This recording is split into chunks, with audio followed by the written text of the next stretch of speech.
Loads, magkano na kinita mo sa Reels? Alam nyo mga idol, ayaw ko talagang sabihin sana kung magkano na kinikita ko sa Reels.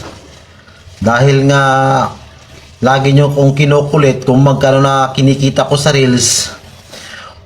Well mga idol, 4 na beses na ako kumita sa Reels.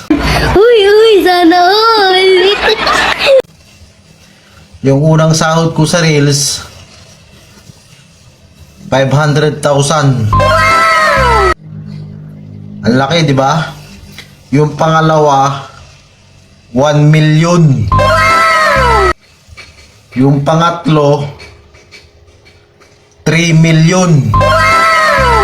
At itong buwan ng August, estimated ko nasa 10 million. Kaya mga idol, hindi ko to sinasabi para mamotivate kayo para mag-reels din, kundi para inggitin kayo.